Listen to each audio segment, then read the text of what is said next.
এই 6 বছরের বাচ্চা মেয়েটিকে 3টি ছেলে ধর্ষণ করে। এরপর তারা তাকে জঙ্গলের মধ্যে ফেলে রাখে। মেয়েটির এই দুনিয়ায় তার নানি ছাড়া কেউ ছিল না। সেই ছোট্টবেলায় তার বাবা মা মারা গেছে। পুলিশ যখন তদন্ত করে তখন জানা যায় বর্তমান মন্ত্রী পদপ্রার্থীর 3 ছেলে তাকে ধর্ষণ করেছে। পুলিশ তাদেরকে গ্রেফতার না করে কেসটাকে ধামাচাপা দেওয়ার জন্য মেয়েটির নানির কাছে গিয়ে অনেক ভয় দেখায়। কিন্তু মেয়েটির নানি এমন এক সাহসী পদক্ষেপ নেয় যার জন্য পুরো দেশ উত্তাল হয়ে যায়। গোটা একটা সিস্টেম এই বৃদ্ধ মহিলা নাড়িয়ে দিয়েছিল। গল্পের শুরুতেই ছোট্ট একটি গ্রামকে দেখানো হয়, যে গ্রামটা ছিল অনেক সুন্দর। আর ওই গ্রামেই একটা পরিবার ছিল, যেই পরিবারে একজন বৃদ্ধ মহিলা ছিল যার নাম ইশোদা, আর তার সাথে তার নাতি ছিল যার নাম শাম্বি। তার বাবা মা এখন বেঁচে নেই, তারা অনেক আগেই মারা গেছে। আর তাদেরও একটা ঘটনা আছে যেটা আমরা সামনেই জানতে পারবো। তাদের বাড়ি ছিল একদম গ্রামের শেষের দিকে। এই ছোট্ট ঘরেই তারা একত্রে থাকতো। তারা দুজন একসাথে অনেক ভালো আছে, হাসি খুশি দুষ্টুমি আর একত্রে গল্প করা, এভাবেই তারা অনেক খুশি ছিল। আর ইশোদাও শাম্বিকে অনেক ভালোবাসে। এভাবে তাদের দিন ভালোই কাটছিল। যাই হোক, ওই গ্রামে একটা জঙ্গল ছিল। তারা প্রতিদিন সেই জঙ্গলে যায় আর জঙ্গল থেকে অনেক জিনিসপত্র খুঁজে আনে। এরপর সেটা বাজারে বিক্রি করে সেগুলো দিয়ে সংসার চালায়। আর এভাবেই তাদের জীবন খুবই ভালো চলছিল। তো সামনেই ইলেকশন হবে, এর জন্য কিছু লোক গ্রামে আসে, মানে ভোট চাওয়ার জন্য আর কি। আর এই লোকটা ইলেকশন করবে যার নাম মুখার্জি, যাকে তোমরা একটু খুব ভালো মতো মনে রেখো।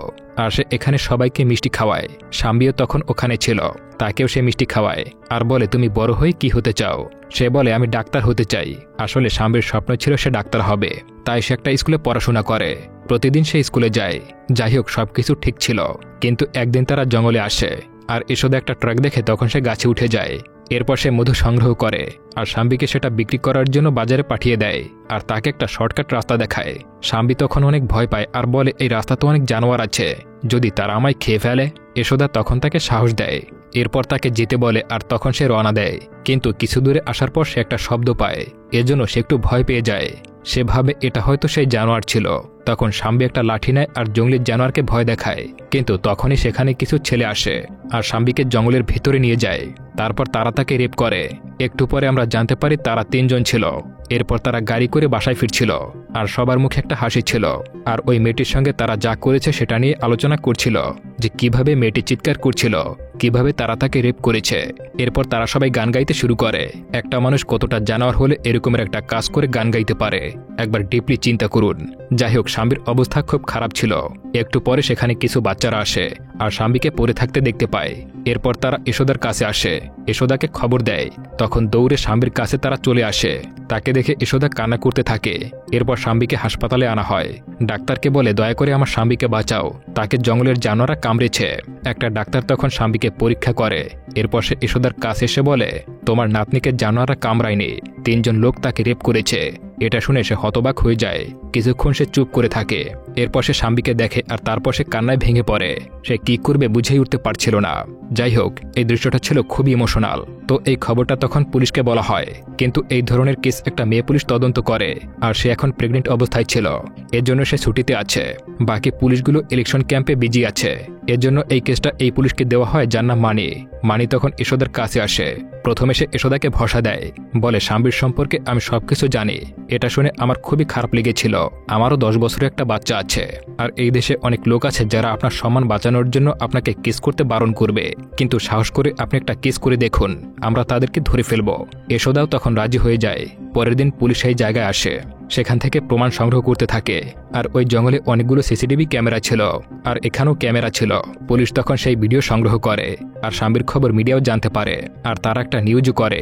এদিকে শাম্বির জ্ঞান ফিরলে তখন সে তার নানিকে ডাক দেয়। নার্স তখন ইশোদাকে খবর দেয়। ইশোদা তখন ভিতরে আসে। শাম্বিকে দেখে সে আবারও কান্না করতে শুরু করে দেয়। শাম্বি বলে, আমার খুব কষ্ট হচ্ছে, আমার অনেক ব্যথা করছে। এটা শুনে ইশোদা আবারও কান্না করে দেয়, কিন্তু ইশোদা কিছুই করতে পারে না। দৃশ্য পরিবর্তন হয়। ইশোদা তখন মানির কাছে আসে, আর সে প্রতিদিন কেস সম্পর্কে জানতেই মানির কাছে আসে। তখন সে একটু বিরক্ত হয়ে বলে, এখনো কোনো খবর পাইনি, আমরা যদি খবর পাই তাহলে আপনাদেরকে অবশ্যই জানাবো। তখন ইশোদা মন খারাপ করে সেখান থেকে চলে আসে। যাই হোক, এভাবে বেশ কিছুদিন পার হয়ে যায়। ইশোদা শাম্বির অনেক কেয়ার করে, সব সময় তার পাশে থাকে। এরপর সিন আবারও পরিবর্তন হয়। আমরা একটা মিটিং দেখি আর সেখানে শাম্বির ব্যাপারেও কথা হচ্ছিল, মানে এই কেসটা এখনো সমাধান হয়নি। তো সেখানে মুখার্জিকেও দেখা যায়। আর এখানে আমরা এটা জানতে পারি শাম্বিকে যারা রেপ করেছে তাদের মধ্যে একজন হলো মুখার্জির ছেলে, যার নাম মাহাদি। কিন্তু এটা এখনও প্রকাশ হয়নি। দৃশ্য পরিবর্তন হয় আর পুলিশ মুখার্জির ছেলেকে ফোন করে।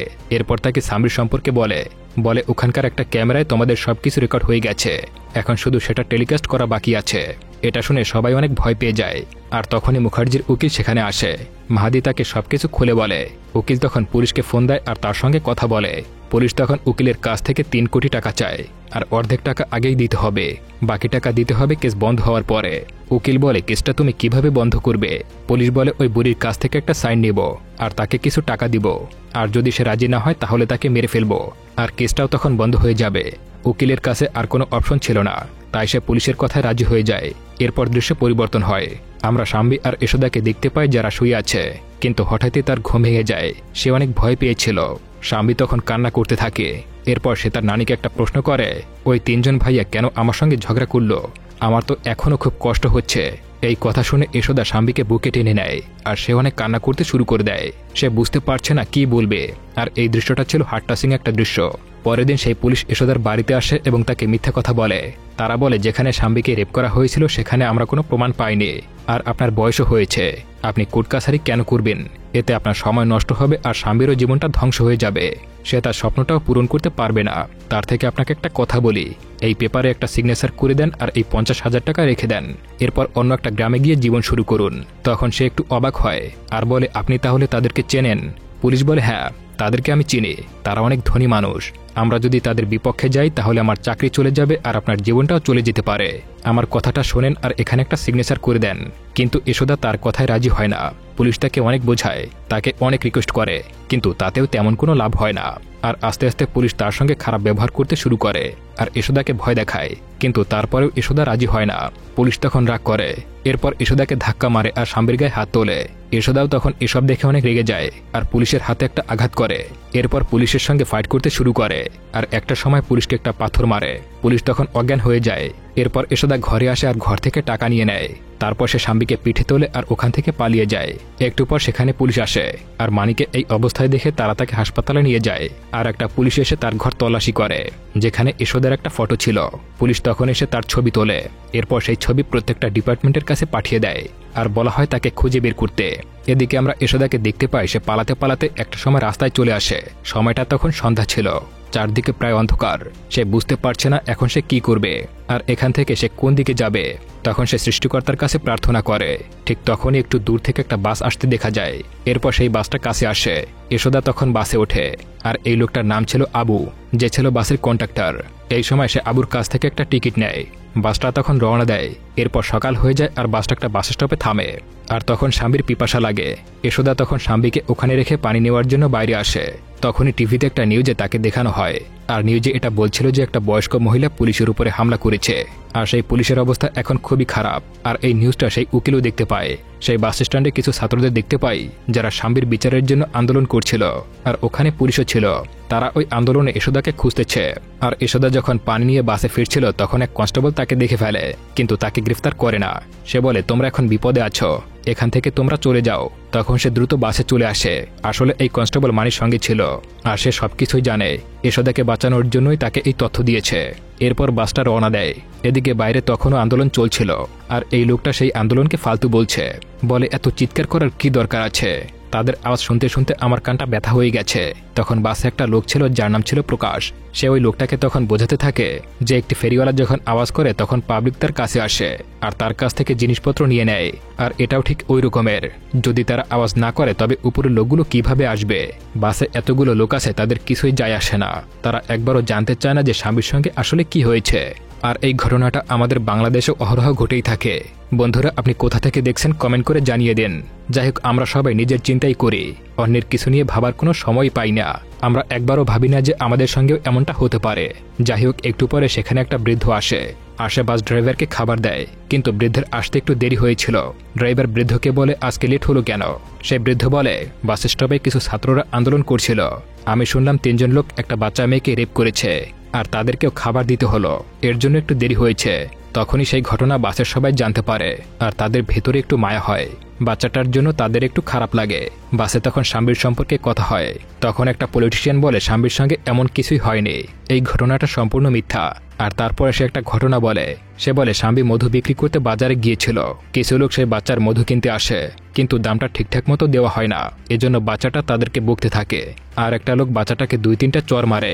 আর এই ঘটনায় ওই লোকগুলো একটা রেপের ঘটনা বানিয়ে ফেলেছে। আর এভাবেই এই লোকটা একটা মিথ্যা ঘটনা বলে দেয়। তখন প্রকাশ সেই লোকটাকে বলে, আপনি কি এসব নিজের চোখে দেখেছেন? সেই লোকটা বলে, না, আমি নিজের চোখ দিয়ে দেখিনি, তবে একটা দোকানদার আমাকে বলেছে। সেই দোকানদারকে নাকি আবার অন্য একটা দোকানদার বলেছে। এভাবেই ঘটনাটা আমি শুনেছি। ঠিক তখনই এই মহিলা সেই লোকটাকে বলে, এই লোকটার বিবির সঙ্গে অন্য একটা ছেলের সম্পর্ক আছে, যার কারণে ঠিক তখনই সেই লোকটি সত্য কথা বলে দেয়। সে বলে, এতক্ষণে আমি যা বলেছি সব মিথ্যা।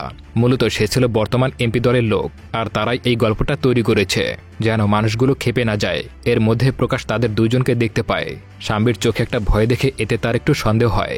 যাই হোক, কিছুটা দূর যাওয়ার পর সেই বাসে একটা পুলিশ ওঠে। মূলত সে সামনের চেকপোস্টে যাবে আর সকল গাড়ি চেক করা হবে। আবু তখন তার কাছে কারণটা জানতে চায়। পুলিশ তাকে বলে, একজন বৃদ্ধ মহিলা পুলিশকে আহত করে পালিয়ে গেছে। সেই পুলিশ এখন হাসপাতালে আছে। একটু পরে চেকপোস্টে আসে আর পুলিশ গাড়ি থেকে নেমে যায়। সব গাড়িকে চেক করা দেখে এশোদা খুব ভয় পেয়ে যায়, কিন্তু ভাগ্য তাদের সাথে ছিল। সেই বাসটাকে পুলিশ চেক করে না, কারণ ওই পুলিশটাও এই বাসে এসেছিল। যাই হোক, প্রকাশ তখন স্বামীকে দেখে তার চোখে দিয়ে তার সঙ্গে কথা বলার চেষ্টা করে, যার ফলে তাদের মধ্যে একটা বন্ধুত্ব হয়ে যায়। এরপর সেই কন্ট্রাক্টর বলে, প্রত্যেকটা জেলায় যদি এরকমের একটা বৃদ্ধ থাকতো তাহলে পুলিশের কোনো দরকারই হতো না। ওই বাসে তখন একজন কনস্টেবল ছিল। সে তখন আবুকে বকা দেয় আর বলে, তুমি কি আমাদের পুলিশকে এতটাই বেকার ভাবো? পুলিশের মেহনত সম্পর্কে তোমরা কি জানো? এভাবেই তাদের মধ্যে একটা ঝামেলা তৈরি হয়ে যায়। তখন দুইজন লোক বলে, তোমরা আমাদের পাবলিকের সম্পর্কে কি জানো? এরপর তারা তাদের সমস্যার কথা বলতে থাকে। সে বলে কিভাবে পুলিশ পাবলিকের সঙ্গে খারাপ ব্যবহার করে, তাদের কাজ কতটা দেরিতে হয়, একজন বিনা দোষীকে তারা জেলে ভরে। তখন আবু বলে, ওই বৃদ্ধ মহিলা হয়তো এরকমেরই বিনা কারণে কারাগারে যাবে। এরপর সেখানে সবাই আলোচনা করছিল। সেখানে একজন বলে, হয়তো ওই বৃদ্ধের কাছে কোনো এক পুলিশ টাকা নিয়ে গিয়েছিল যাতে কেসটা বন্ধ করে দেওয়া হয়, হয়তোবা বৃদ্ধ রাজি হয়নি। এরপর সে রাগ করেছিল, তারপর সে পুলিশের উপরে হামলা করে দেয়। কিন্তু এই ঘটনা কনস্টেবল মানতে চায় না। সে উল্টো এশোদাকে দোষ দেয় আর তার সম্পর্কে আজেবাজে কথা বলতে শুরু করে, যেটা এশোদার একটু সহ্য হয় না। এশোদা তখন সেই কনস্টেবলের কাছে আসে। কনস্টেবলকে সে অনেক কথা শোনায়। এরপর সেদিনের ঘটনাগুলো বলে, সেদিন পুলিশের সঙ্গে তার কি ঘটেছিল আর পুলিশ তাকে টাকা অফার করেছিল। তখন সে এখানে বলে, স্বামীর বাবা মা অন্যের জীবন বাঁচানোর জন্য নিজের জীবন বিলিয়ে দিয়েছিল। আমরা কখনো টাকা দেখি না, আর মরার সময় ছোট্ট স্বামীকে আমার হাতে দিয়ে যায়। এখন আমি তাকে বড় করেছি, আর ওর সাথে এটা হওয়ার পর ডাক্তার বলেছে ও কখনোই মা হতে পারবে না। এভাবেই এশোদা অনেক কথা বলে। আর সেখানে আমাদের মতো একজন ইউটিউবার ছিল, সে এইসব ভিডিও রেকর্ড করে, এরপর সেটা ইন্টারনেটে ছেড়ে দেয়। সেই ভিডিও আবার পুলিশ দেখে ফেলে। একটু পরে সেখানে কিছু পুলিশ আসে আর তারা এশোদাকে গ্রেফতার করতে চায়, কিন্তু বাসের লোকজন পুলিশকে থামানোর চেষ্টা করে।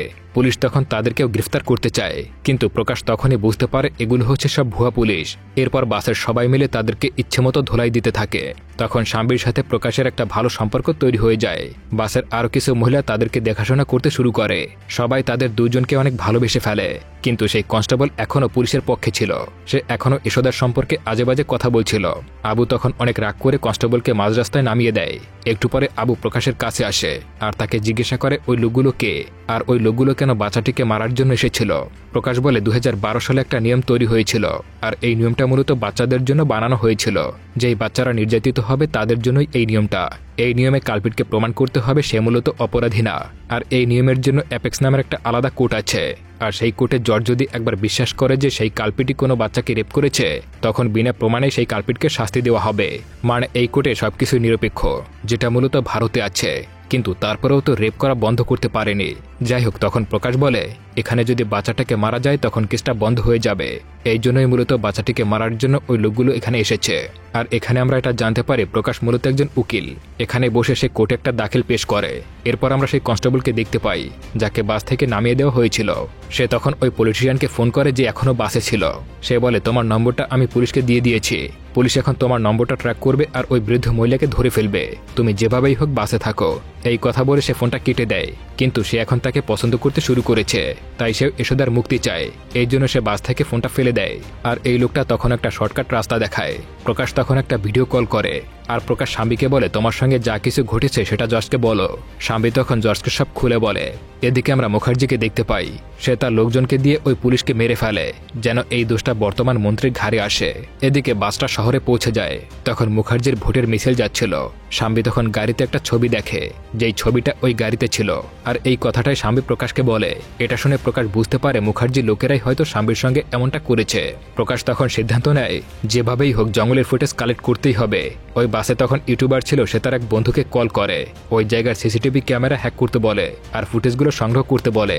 তখন সে সিসিটিভি ক্যামেরা হ্যাক করে আর কিছু ভিডিও সংগ্রহ করে। এরপর সে ফোন করে আর বলে ওখানে 3 দিনের ভিডিও নেই, 3 দিনের ভিডিও ডিলিট করে দেওয়া হয়েছে।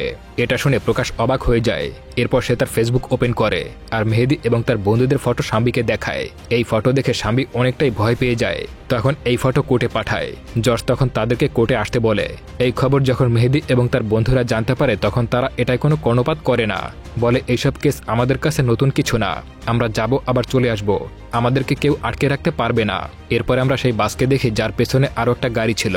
এই গাড়িতে মূলত মুখার্জির মানুষেরা ছিল আর তারা সেই বাসে হামলা করে দেয়। শাম্বী আর এশোদাকে মারার চেষ্টা করে। বাসের লোকগুলো তাদেরকে ভেতরে ঢুকতে দেয় না। কিন্তু এভাবে আর কতক্ষণ? প্রকাশ তখন সামনে একটা বাস দেখতে পায়।